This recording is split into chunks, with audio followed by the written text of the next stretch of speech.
After a rainy night on the Caloosahatchee River, Mike and I were ready to head north and make our way towards Tampa.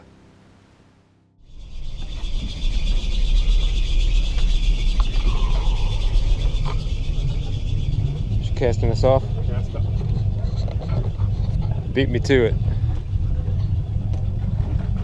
Don't ever get to do it. There you go.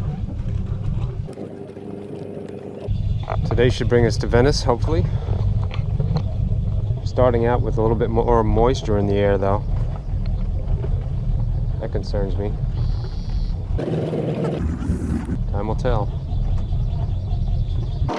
Hey Marty, come stand right here.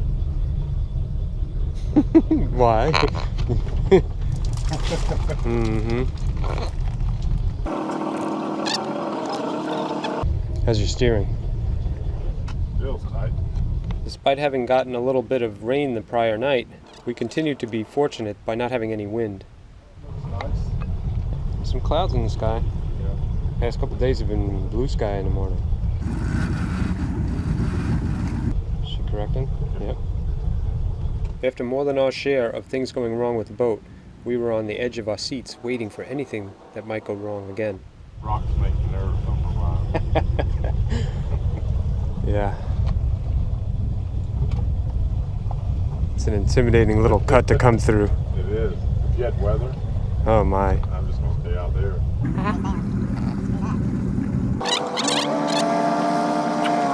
Nice to be out on the water every single morning. Dolphins out there playing. Cool experience to wake up on the water. Talked about it last night, having everything right here on the boat. Yep. You got your kitchen, your bed, all the amenities you need, bathroom, all within 32 feet.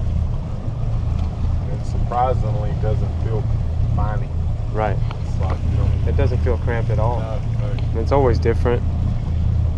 I mean, the neighbors are usually pretty cool. Except when they're trying to steal your fish. The little babies over there. So far this morning we had no hiccups. The boat was doing okay. And we were blessed with wonderful weather. We were hoping not to have any more adversity. We are well into our 4th day of travel, I think it is. And we're about to make our turn right. So we'll be heading north. We've been going west this entire time across the state. And just up ahead here, we'll be going back towards Tampa. And right past Cayo Costa, where I spent the night on a kayak with a lady friend of mine some years ago. That was an adventure. That's back before I knew that kayaking was going to be such a big part of my life. Now I get to see it again from a different perspective. The captain is downstairs making breakfast, which is good. And appropriately, right over there is Starvation Key. We shouldn't have to worry about that though. Hopefully life is more like this place over here, Picnic.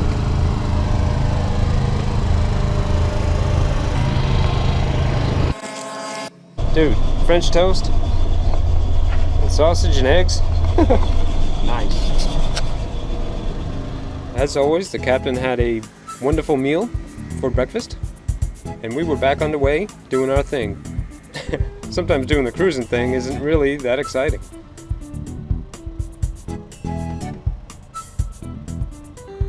We were taking it easy, going nice and slow. And we were out in the middle of nowhere, so there really wasn't too much to see.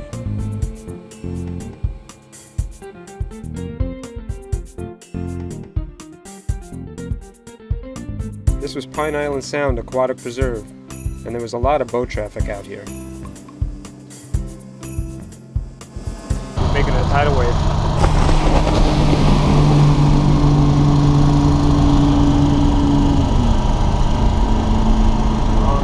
Yeah, you might want to slow down there, tough guy. 58 footer, that's pretty nice. Very nice of him to slow down. I think it's actually costing gas getting back up on plane. Most people are actually very respectful, which helped when they were in giant boats like that one. Even the smaller ones that had the ability to go faster than we could were courteous enough to slow down for us. And as we headed along going slow, we got to see all the things that you might have missed if you were going fast, like some of the mammals that live in these waters. Oh, come here, Dolphy. Where'd you go? Don't get by the propellers. Man, I'm telling you, the dolphin ain't good for nothing. Where you at? Show yourself. Telling you, there's dolphin next to the boat. Then you take the camera out and they disappear. Then they show up when you're fishing. Steal your catch. Anybody out there who's never seen a dolphin, they're like, oh wow, dolphin, it's so cute. I see them and I'm like, man, they're troublemakers, mischievous, jesters of the sea. Always up to no good. I'll get one on camera someday. Not being in the protected waters of the river anymore, our big boat got its first taste of the motion of the big water. Boat's rocking a little bit now as we go through Boca Grande, famous fishing spot. This is where they have all the famous tarpon tournaments. And there's a lot of open water coming from the east, which is where the wind's coming from. So we're getting some swells. Once we're across this, we'll be protected. In reality, we didn't get much of a taste of what real bad weather can be. We only got a little tiny experience of what swells can do to a boat. It didn't matter anyways, because soon we were in protected waters again, this time right next to Gasparilla Island.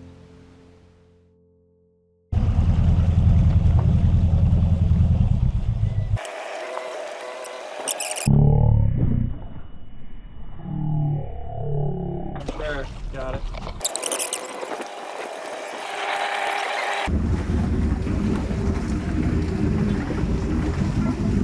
Thank you. Right.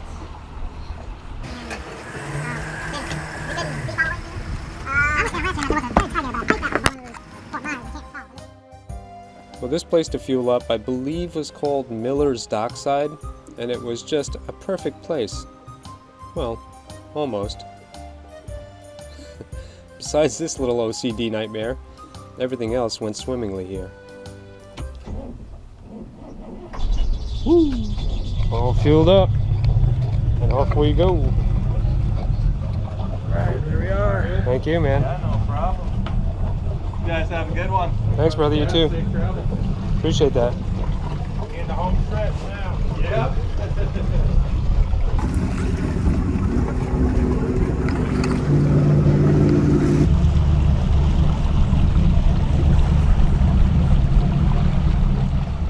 With the gas tanks full, we continued heading north. This was, I think, Gasparilla Sound. And with our damaged propellers, we were a little bit concerned about this area. Even though it's not terribly open water, it was still open enough that if the wind started blowing really hard, we'd have a hard time making way. But no worries, up ahead there was a bridge, beyond which, for the rest of the day, we would be in relatively close quarters. Alright, where are we going? What is this? This is the entrance to somewhere. That's pretty cool. It doesn't look like they use that railroad track very much anymore. Just a fishing pier now. We're getting into some sections that's real pretty. Through here, from here to Sarasota, is probably some of the prettiest spots. Hello? As Mike takes his phone call, I go up front to talk about what is very important to all cruisers. We've been very lucky so far. The weather's been holding off. I probably shouldn't say this. But yeah, there's big old storms. There's one back there that'll be heading out to sea. There's a big one out there inland that might get us eventually. But they seem to be popping up and then just falling apart. Out in that direction where we're headed, there doesn't seem to be anything, thank goodness. We're just gonna keep on going. There's two that are, those twins are blowing up over there, those clouds. But again, that's heading out towards sea for now. Now that we're through this bridge, we're going to be in protected waters. This ICW section here is very narrow. So if the weather gets really crazy, hopefully we'll find some protection. Another important thing for cruisers to find is a place to stay the night. I will say my friend Mike here, my captain, has been playing the game pretty well, because at this time of the day when it gets late, he's calculating how fast we're going, how far we can possibly make it, and what kind of marinas there are close to that location. That's what he's doing right now. He's looking on the phone for marinas. Is that Navionics on you? Navionics, what a great backup app. Yeah. Right on your phone. I've used this as much as that. Wow. Yeah, he's got Navionics on his phone, and he's able to look up for places to get gas and places to settle down for the night. And he's been finding places, calling them up and asking them if they have room for us. And so far, it's been working out great, man. Doing a good job, Captain. Thanks so much. Yeah, without this, I'm not so sure we would have done as well. I got faith, man. Got faith in my captain. As we pull into Venice here, we're heading towards the setting sun. So Mike's pulling out the screws on the bimini, and we're going to lower it down. Keeping the sun off you is so nice. He's got it all rigged up with ropes. Just a little temporary thing. Oh man, it's like the Millennium Falcon, folks. It might not look like much, but we can make like 0.2 point light speed. There it is. Plus the wind's coming from behind, so at this speed we're actually kind of motor sailing. I think it's up about half a mile an hour. We're half a mile an hour. Thank you, Bimini. We might have to change our tack. We're luffing a little bit. Our mood definitely was lightening up a little bit as we approached this area called Lemon Bay.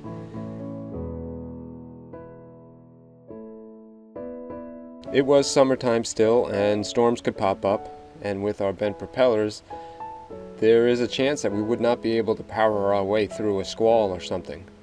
So we were a little bit on edge up until this point, but we weren't out of the woods yet, because the clouds finally looked like they were starting to build up a little bit. So we were trying to be very alert and aware of our situation.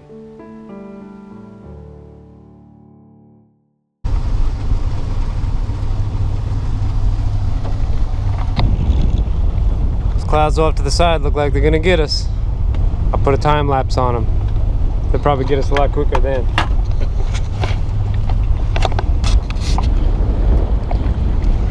Well, if you're going to be cruising around the ICW or out in open water, you have to be prepared for this eventuality.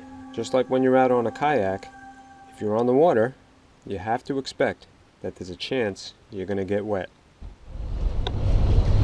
Well, up front just hit us. Came through, it was unmistakable. Some of the ropes were flying around on the deck. It's that front has finally reached us.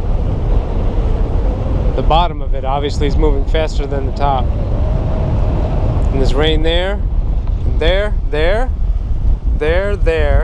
all across there.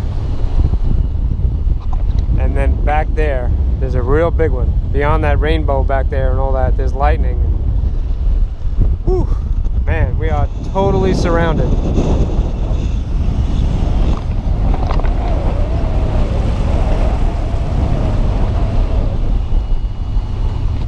Mike and I are trying to come up with a contingency plan just in case something really bad starts coming down on us.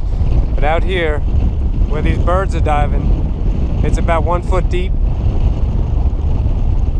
So we can't just go over there out of the channel and drop anchor. There are, however, on the chart, there's some deeper areas coming up. So we're playing with the idea of dropping anchor or continuing on. Because if we get up there where it closes in, this wind we're feeling, we won't even feel it. I think we should. I don't see anything behind this front. So after the wind dies down, we may get a little rain, but I think it's, in my experience, it's going to be okay. Yep. If I couldn't see past that front, I'd be concerned. Because then you have what you have behind us, which is lightning and all kinds of bad stuff that comes with it. Maybe sustained winds. But living on the water, I see these fronts roll through. They bring a little rain and some wind. But then they calm down. It's usually really nice afterwards, shortly afterwards. And we sort of are pushing the envelope just a bit because we want to be in Venice to anchor. We've called and checked our for an anchor or for a marina. Yeah. And because if we make Venice tonight, it makes for a much easier tomorrow to finish up the trip. Yeah, we've already planned out when we want to go through the Sunshine Skyway in Tampa, which is what you should do if you're cruising. You should look ahead, try to imagine it. You don't make a schedule depending on the weather, and you shouldn't push through. If the weather says no, don't do it. But again, I think we're making calculated risks. Yeah, what we looked at on that is the tides, because we don't have the power we normally have. If we had the power we normally have, the tides wouldn't mean that much of a difference. Yes. But what we found that the tide will slow us down from 5.5 down to like 3 something. And right now we're making almost 5.5 miles per hour.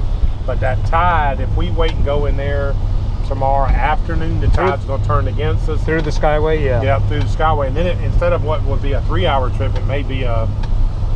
Yeah. It's not only a slower trip, it's also a more dangerous trip. Because of this builds up again. Because you need to be able to power yourself out of situations, whether it's a tide going under a big bridge or a big storm that's coming in. Like, look at that thing right there. Yeah. The downdraft. You see the clouds off in the distance. You probably can't see it, but darker clouds are pushing downwards. It's indicative of heavy wind. That's one spot rolling forward that way.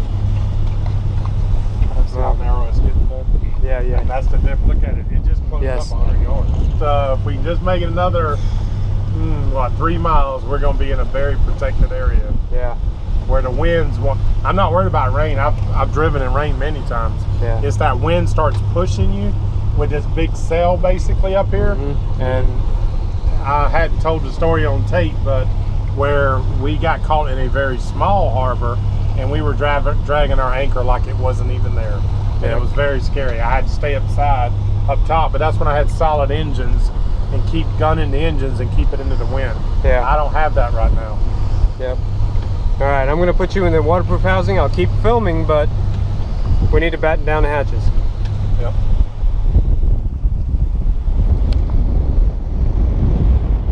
With the boat and camera secure, I started worrying about myself staying dry. You got a rain gear or nothing? I do. I'm going to go get it. Hey, bring me a towel. Okay. I got my frog tog suit out of my bag and a towel for the captain. Oh, man. Stay bad up here, Mark. Yeah, huh? Oh, slippery. He didn't seem as concerned about getting wet as I did, but that rain coming from high up can be actually pretty chilly, even in summertime. Let me tell you, I've been in weather, Marty knows the story, to where if I didn't have that right there coming in, you couldn't see, which it may get that way, I don't know. If it gets to raining so hard, you can't see the sign that far out. And without this, we'd have to stop. If it gets to rain, we'll see if it does that. Like it's all coming together now. The rain started coming down pretty steadily for a while, and I started thinking to myself, how could I take advantage of this situation with all this free water? I also started to think to myself that it's kind of silly, as warm as it is, and I'm sitting here in a full rain suit. So, I came up with a plan.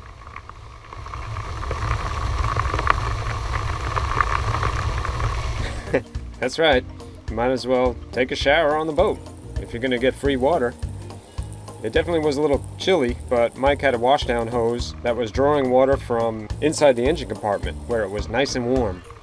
So I had a wonderful warm shower on the back of the boat while we were underway.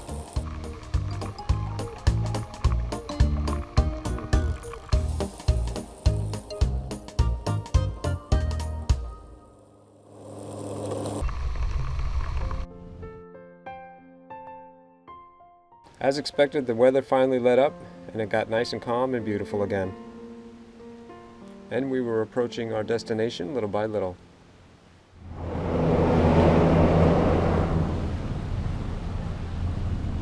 Minnesota Beach. Shout out to Minnesota. All you kayakers out there. Here Mike notices a very small boat taking shelter underneath this bridge.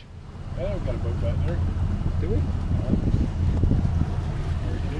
Oh yeah, they're a lot wetter than me. Well, maybe not wetter than me. They didn't take a shower on their way back in though. They didn't have a warm shower, that's for sure. That rain was cold, so yeah, I'm sure they were. It was cold at first, but yeah. That warm shower was How pretty cool. cool. That? Taking a shower right on the deck. Yeah. Tell you the best thing I put on this boat is that shower. I'm gonna have one. And so many times, like so many times I've used that. I'm gonna have many one. things, cleaning the boat, Yep. getting Rinsing salt down off your rods and face, wheels. getting salt, yep. Cleaning our gear, rinsing our gear down, right there, water's right there. Yep. This is a functioning boat, you can say that, man.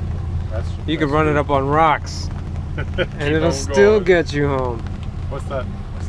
That's good times, that's what that is. What's that one saying?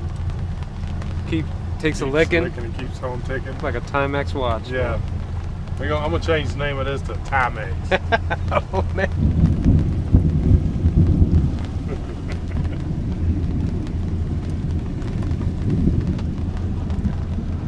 Well, that rumble of thunder was the last one that we had heard before entering the Jim Neville Marine Preserve, where things all of a sudden started looking like paradise. Look at that. As predicted, after the storm, it's beautiful. There's heron out there. I saw a fin just right there. You see these fins rolling on the surface? That usually is tarpon. It's ripples out in the distance. This is a fishy spot. If we weren't so far, I'd probably take a GPS position and figure out where exactly it is that I am. But these mangrove lines right here are full of fish. Look at that. I can see the tail for a good little bit. This is Venice, huh? Yeah, Venice. But south side of Venice. South of Venice. Absolutely gorgeous. It is. This is Florida like what we love. Beautiful. Especially as cool and nice as it is. Mm-hmm. The fact is, most people miss this because They run for shelter. they run for shelter when they miss it. Yeah. Although I wouldn't advise people to venture out in thunderstorms.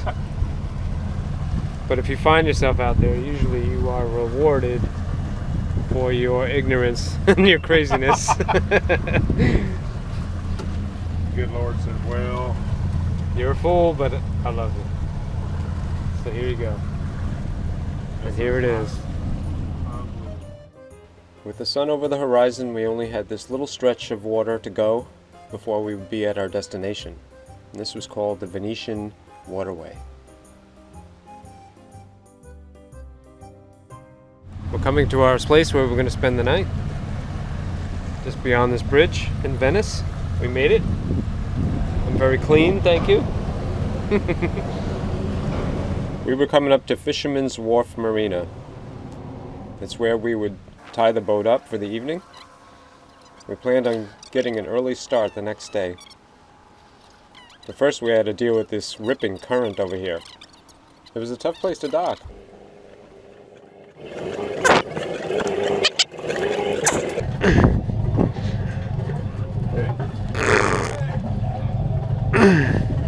Once I was up there and I had the ropes in my hand, it was no big deal.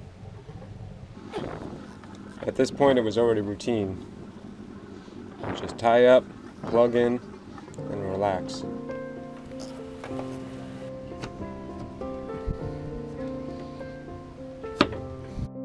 Tomorrow would be the last day of our journey back to Tampa. Our bones were starting to feel a little weary, but we were excited all the same. One more day. Hope you join me for it.